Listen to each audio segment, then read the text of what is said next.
حضرت مولانا سید محمود شاہ صاحب نے میرے متعلق جو کچھ بیان فرمایا ہے یہ آپ کا کرم ہے، حسن ظن ہے، ورنہ من آنم کے من دانم صاحب البیت ادرا بما فی۔ میں ایک ادنا ترین طالب علم ہوں، میرا شمار علماء میں نہیں ہوتا، میں علماء کرام کا ادنا خادم ہوں اور نبی کریم علیہ الصلوۃ والسلام کا ادنا ترین شناسان ہوں، حضور کا نام لیتا ہوں، بس سب سے بڑی بات یہی ہے۔ میرے چند احباب کا تقاضا تھا کہ میں گجرات میں حاضری کا شرف حاصل کروں۔ میں نے ان حضرات کو لکھا کہ اللہ تعالیٰ کے فضل و کرم سے گجرات میں بڑے بڑے فاضل اور بڑے بڑے مقرر حضرات موجود ہیں، اور ان حضرات کی موجودگی میں میرا گجرات حاضر ہونا اور حاضر ہو کر بیان کرنا کوئی معنی نہیں رکھتا، لیکن ان حضرات کا شدید تقاضا تھا اور بار بار انہوں نے لکھا، اور ہمارے محترم حضرت مولانا سید محمود شاہ صاحب نے بھی لکھا، تو انکار کرتے ہوئے ذرا شرم سی آئی۔ میں نے تعمیل ارشاد کو اپنے لیے سعادت سمجھا اور آپ حضرات کی خدمت میں حاضر ہو گیا۔ مختصر سے وقت میں چند باتیں عرض کرنی ہیں، مجھے امید ہے کہ آپ حضرات نہایت سکون اور اطمینان کے ساتھ سنیں گے۔ اللہ تبارک و تعالیٰ سے دعا ہے کہ اللہ تعالیٰ حق بیان کرنے کی توفیق عطا فرمائے اور ہم سب کو حق سن کر اسے قبول کرنے اور اس پر عمل کرنے کی توفیق عطا فرمائے۔ قرآن کریم کی جو آیہ کریمہ میں نے آپ حضرات کے سامنے تلاوت کی ہے، اس آیہ کریمہ کا ترجمہ اور اس آیہ کریمہ کے چند فوائد سنیے۔ اللہ تعالیٰ ارشاد فرماتا ہے هو الاول والآخر والظاہر والباطن وهو بكل شيء علیم۔ وہی اول ہے، وہی آخر ہے، وہی ظاہر ہے، وہی باطن ہے، اور ہر چیز کو جاننے والا ہے۔ آیہ کریمہ کا لفظی ترجمہ میں نے آپ حضرات کی خدمت میں پیش کیا ہے۔ اس آیہ کریمہ میں اللہ تبارک و تعالیٰ کی 5 صفات کا بیان ہوا ہے: اول ہونا، آخر ہونا، ظاہر ہونا، باطن ہونا، اور ہر چیز کو جاننا۔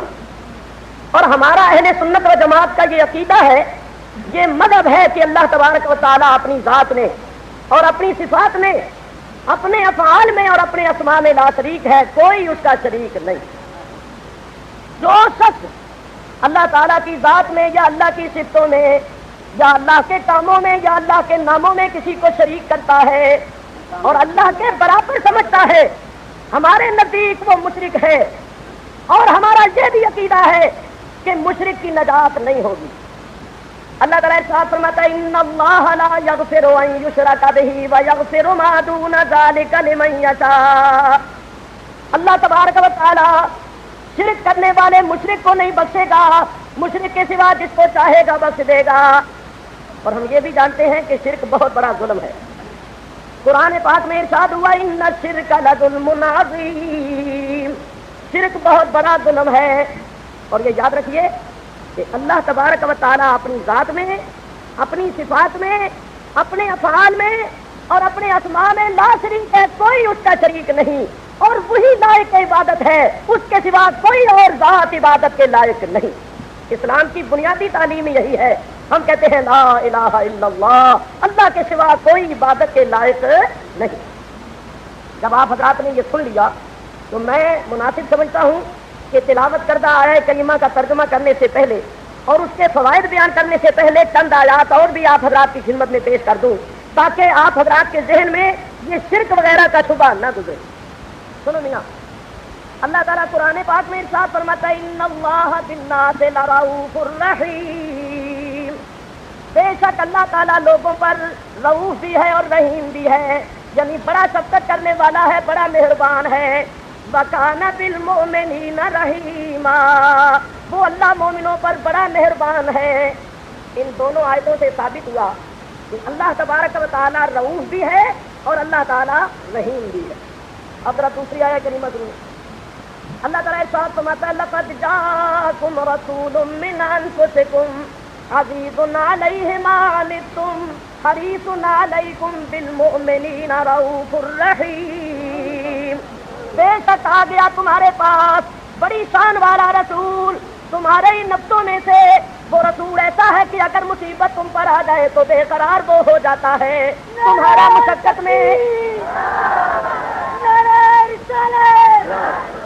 تمہارا مشقت میں اور مصیبت میں مبتلا ہو جانا اس رسول پر بہت ہی ناگوار اور گراں گزرتا ہے. اور اس رسول کی یہ شان ہے حریص علیکم، تمہاری بھلائی کا بہت ہی زیادہ چاہنے والا ہے. بالمؤمنین رؤوف الرحیم، اور وہ رسول مومنوں پر رؤوف بھی ہے اور رحیم بھی ہے. پہلی آیت نے بتایا تھا کہ اللہ تعالیٰ رؤوف الرحیم ہے. اس آیت نے بتایا کہ اللہ تعالیٰ نے اپنے حبیب کو بھی رؤوف الرحیم بنا کے بھیجا ہے. بولو بھائی تم دونوں آیتوں پر ایمان رکھو گے یا ایک پر؟ دونوں کو مانو گے یا ایک کو؟ دونوں کو مانو گے تو پھر کیا کہو گے کہ اللہ تعالیٰ بھی رؤوف الرحیم ہے اور اس نے اپنے حبیب کو بھی رؤوف الرحیم بنا کے بھیجا ہے. قرآن کریم نے اللہ تعالیٰ کو بھی رؤوف الرحیم بتایا اور نبی پاک علیہ الصلوۃ والسلام کو بھی رؤوف الرحیم بتایا. تو یہ شرک نہیں ہوا، کیونکہ مومن کا یہ عقیدہ ہے کہ اللہ تعالیٰ کو رؤوف الرحیم کسی نے بنایا نہیں. وہ کسی کے بنانے سے رؤوف الرحیم نہیں بنا، وہ ذاتی طور پر رؤوف الرحیم ہے. اور نبی کریم علیہ الصلوۃ والسلام جو رؤوف الرحیم ہے تو اللہ تعالیٰ کے بنانے سے ہیں، ان کو اللہ تعالیٰ نے رؤوف الرحیم بنایا. ایک بات. دوسری بات یہ ہے اللہ تبارک و تعالیٰ کی صفتیں غیر مخلوق ہیں اور نبی پاک علیہ الصلوۃ والسلام کی صفتیں مخلوق ہیں. اللہ تعالیٰ کی صفتیں ازلی ابدی قدیم ہیں، نبی پاک علیہ الصلوۃ والسلام کی صفتیں ازلی ابدی قدیم نہیں ہیں. اور پھر اللہ تعالیٰ کی صفتیں لامحدود ہیں اور نبی پاک علیہ الصلوۃ والسلام کی صفتیں اللہ تعالیٰ کے مقابلے میں محدود ہیں. اللہ تعالیٰ کی صفتوں پر اللہ کسی کا کنٹرول نہیں، کسی کے قبضہ قدرت میں نہیں ہے، اور نبی پاک کی صفتیں اللہ تعالیٰ کے قبضہ قدرت میں ہیں.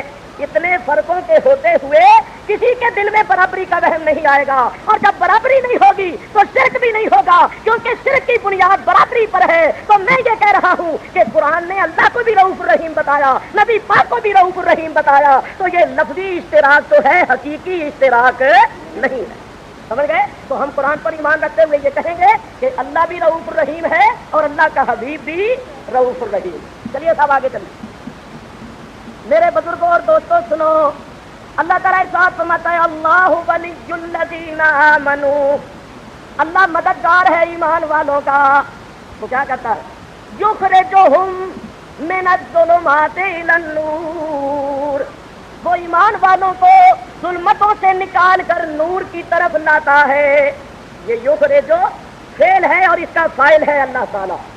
اللہ کا کام کیا ہے؟ اللہ کا فعل کیا ہے؟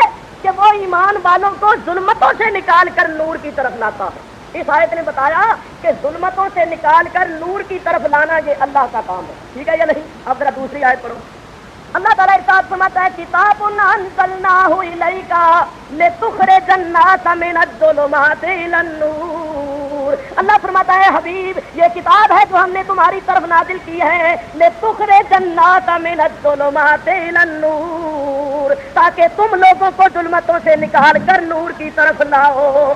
پہلی آیت نے بتایا تھا کہ ظلمتوں سے نکال کر نور کی طرف لانا یہ اللہ کا کام ہے، اور دوسری آیت نے بتایا کہ ظلمتوں سے نکال کر نور کی طرف لانا یہ رسول اللہ کا بھی کام ہے. تو کیا یہ شرک ہو گیا کہ جو کام اللہ کا ہے وہی رسول اللہ کر رہے ہیں؟ تو شرک نہیں ہوا، کیونکہ مسلمانوں کا یہ عقیدہ ہے کہ اللہ کو جو قدرت ہے وہ ذاتی طور پر ہے، اور نبی پاک کو جو قدرت ہے وہ اللہ کی عطا کرنے سے ہے. نبی پاک کی قدرت اللہ کی عطا کی ہوئی ہے اور اللہ کی قدرت ذاتی ہے. ذاتی اور عطائی ایک جیسا نہیں ہو سکتا. جب برابری نہ ہوئی تو شرک بھی نہیں ہوا. لیکن قرآن سے ثابت ہوا کہ اللہ بھی ظلمتوں سے نکالتا ہے اور رسول اللہ بھی ظلمتوں سے نکالتے ہیں اور نور کی طرف لاتے ہیں. چلیے صاحب آگے چلیے.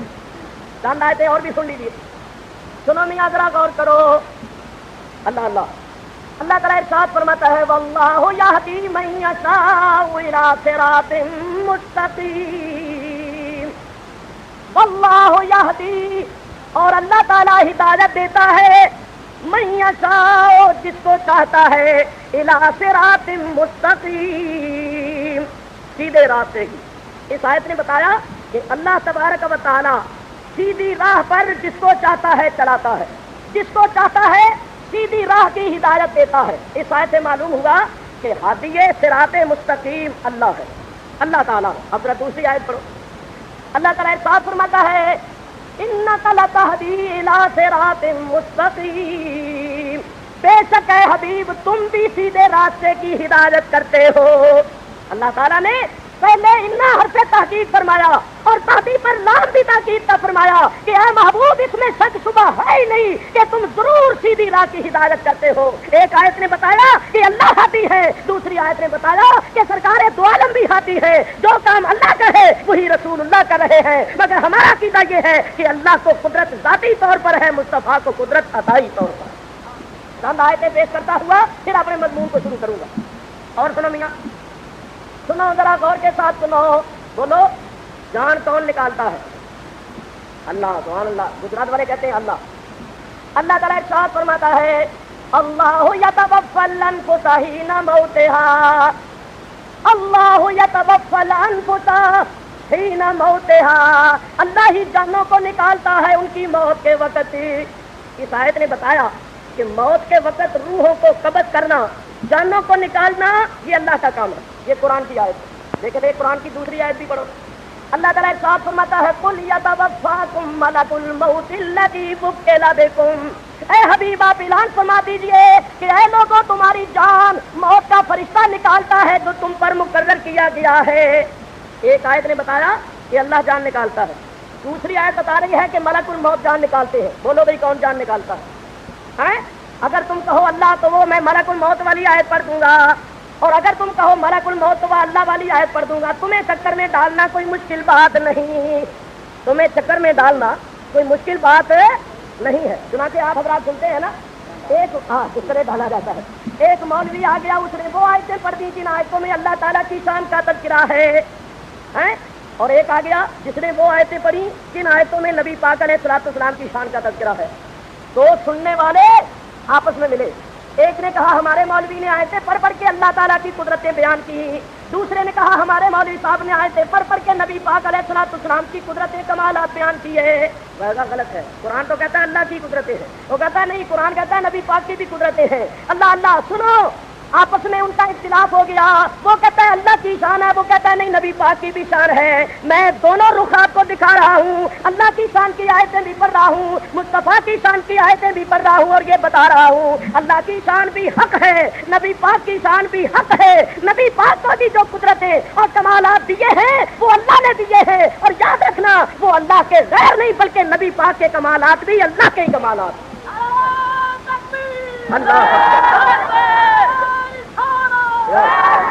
نبی پاک علیہ الصلوۃ والسلام اللہ کے کمالات کے مظہر ہیں، اللہ کی قدرتوں کے مظہر ہیں، اللہ کے علم کے مظہر ہیں۔ مصطفیٰ کا علم اللہ کے علم کی دلیل ہے، اور مصطفیٰ کے کمالات اللہ کے کمالات کی دلیل ہے، مصطفیٰ کی قدرتیں اللہ کی قدرتوں کی دلیل ہے۔ ارے یاد رکھو خدا دادا ہے، مصطفیٰ اس کی دلیل بن کر آئے۔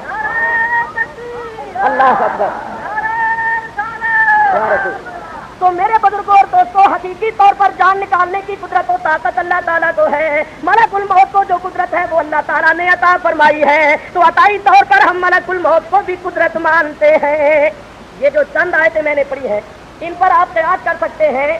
ہمارا یہ عقیدہ ہے کہ انبیاء اور اولیاء کو جس قدر بھی کمالات حاصل ہیں وہ سب اللہ تعالیٰ کے عطا کیے ہوئے، اور اللہ تعالیٰ کے عطا کیے ہوئے کمالات ماننا یہ ہرگز شرک نہیں ہے، یاد رکھیں۔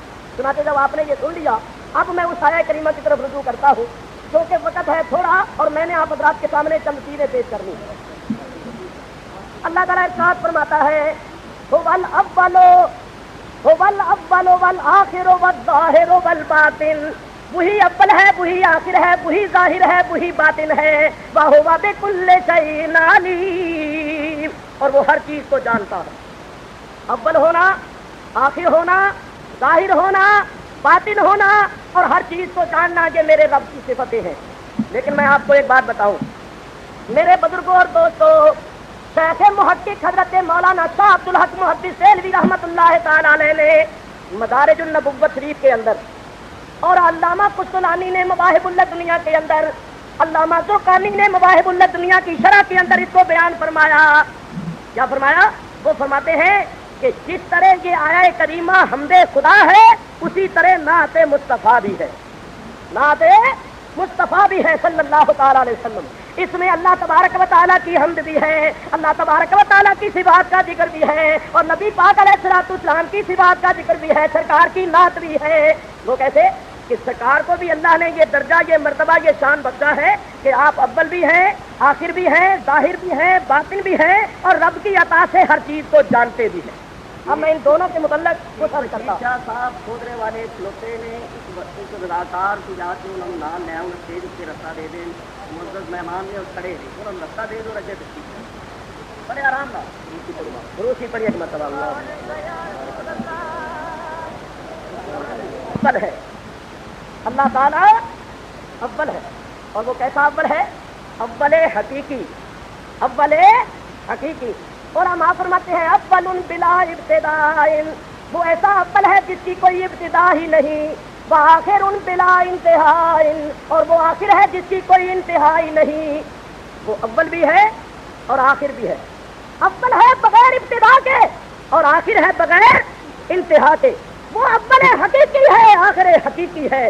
اور نبی پاک علیہ الصلوۃ والسلام اول و آخر کی طرح ہے، سرکار اول ہے باعتبار خلقت کے اور آخر ہے باعتبار بعثت کے۔ اللہ تعالیٰ نے سب سے پہلے آپ کو پیدا کیا، اس لحاظ سے آپ اول ہیں، اور سارے نبیوں کے بعد آپ کو بھیجا، اس لحاظ سے آپ آخر ہیں۔ تو معلوم یہ ہوا کہ سرکار کی ابتدا بھی ہے اور سرکار کی انتہا بھی ہے، اور اس کے مقابلے میں اللہ کی نہ ابتدا ہے نہ انتہا۔ اگر آپ برابری کب ہوتی؟ برابری تب ہوتی جبکہ ہم یہ کہتے کہ جس حیثیت سے اللہ اول ہے اسی حیثیت سے سرکار اول ہے، اور جس حیثیت سے اللہ آخر ہے اسی حیثیت سے سرکار آخر ہے، تو یہ شرک تھا۔ لیکن میں کیا کہہ رہا ہوں؟ میں یہ کہہ رہا ہوں اللہ اول ہے مگر اس کی ابتدا کوئی نہیں، اور وہ آخر ہے مگر اس کی انتہا کوئی نہیں۔ نبی پاک علیہ الصلوۃ والسلام اول ہے، آپ کی ابتدا بھی ہے، آپ آخر ہے، آپ کی انتہا بھی ہے۔ اول ہے باعتبار خلقت کے اور آخر ہے باعتبار بعثت کے۔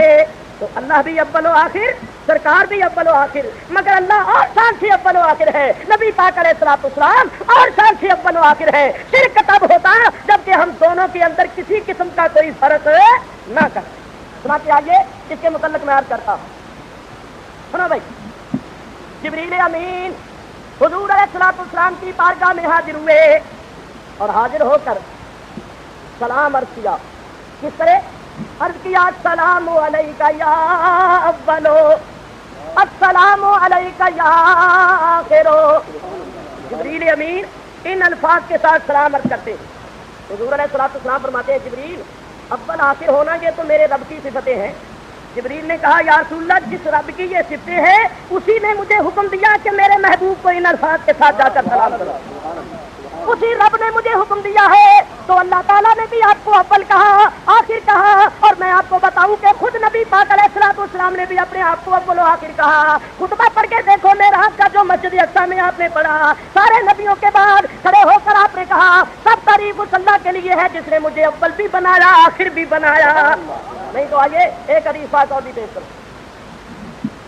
حضور علیہ الصلوۃ والسلام نے ارشاد فرمایا انا اول النبیین فی الخلق وآخرہم فی البعث، فرمایا میں پیدا ہونے میں سارے نبیوں میں اول ہوں اور تشریف لانے میں سارے نبیوں میں آخر ہوں۔ اول ہوں باعتبار خلقت کے اور آخر ہوں باعتبار بعثت کے۔ پیدا ہونے میں سب سے اول ہوں، تشریف لانے میں سب سے آخر ہوں، تو اللہ نے بھی ان کو اول و آخر کہا، جبریل نے بھی اول و آخر کہا، خود سرکار دو عالم علیہ الصلوۃ والسلام نے بھی اپنے آپ کو اول و آخر کہا۔ معلوم ہوا سرکار اول بھی ہے اور سرکار آخر بھی ہے۔ سناتے ذرا اس کی تھوڑی سی وضاحت اور کریں۔ جہاں تک ان حدیثوں کا تعلق ہے وہ آپ حضرات بارہا مرتبہ علماء کرام سے سن چکے ہیں، مجھے اعادے کی ضرورت نہیں، صرف اشارہ کرتا ہوا آگے چلتا۔ حضور علیہ الصلوۃ والسلام نے ارشاد فرمایا اول ما خلق اللہ نوری، سب سے پہلے اللہ نے میرے نور کو پیدا کیا۔ حضرت جابر والی حدیث آپ نے متعدد مرتبہ سنی تھی۔ حضرت جابر نے پوچھا یا رسول اللہ میرے ماں باپ قربان ہو جائیں، مجھے خبر دیجئے کہ اللہ تعالیٰ نے تمام چیزوں سے پہلے کس چیز کو پیدا کیا؟ تو سرکار فرماتے ہیں یا جابر ان اللہ تعالی خلق قبل الاشیاء نور نبیک من نورہ، اے جابر اللہ نے تمام چیزوں سے پہلے تیرے نبی کے نور کو اپنے نور سے پیدا کیا ہے۔ نعرہ تکبیر، اللہ اکبر، نعرہ رسالت، یا رسول اللہ۔ ایک بات اور بھی عرض کروں،